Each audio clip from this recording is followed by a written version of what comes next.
So remember, you ought to have sight, but you also ought to have a vision.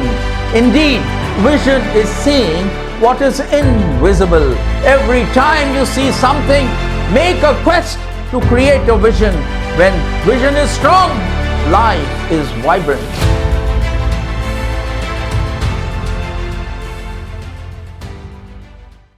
To see is important, but far more important is how deeply you see.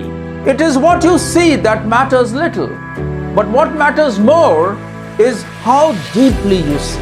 In other words, sight is important, but far more important is your vision. A corollary to this is also that we just see things the way we want to see and not the way we ought to see. Let's try to understand the concept through an example.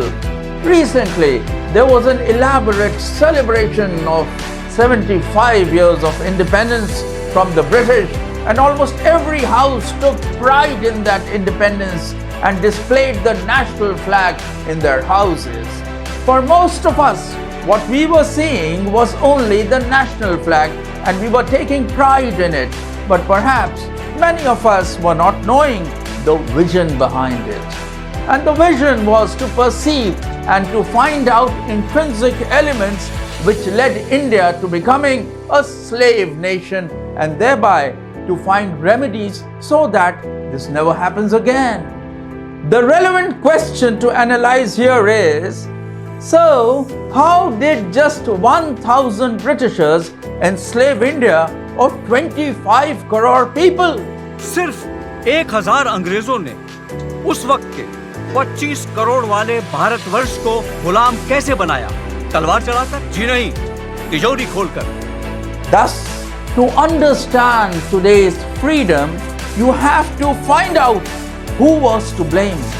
Was it those 1,000 Britishers, or it was the corrupt traitors living among the 25 crore Indians? British understood the Indians and they exploited its weakness to the maximum so as to bring this massive nation under the British rule. An inkling about the core of their strategy was succinctly expressed by then Governor General of India, Lord Cornwallis, around the year 1791, when he said, "Every native of Hindustan is corrupt." And that is how the British came, they saw, and they conquered. So, the correct approach to optimize this massive power of nationalism would be to first make people realize that we lost our independence because there were corrupt among us, and real independence would be accomplished only when we free the country of the corrupt. So, when we hold the flag in our hands, we ought to speak aloud. It will be never again will anyone from India shall be corrupt.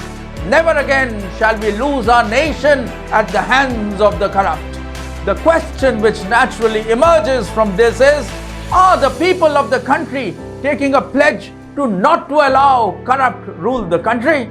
The question which naturally emerges from this is, are the people of the country taking a pledge not to allow corrupt rule the country? You yourself can ponder over this answer. Is your sight enhanced by your vision? My dear friends, every day you will come across so many things in life full of irrationalities, full of incomplete logicalities, and perhaps twisted reasoning. Should you simply see it and accept it? Don't do it.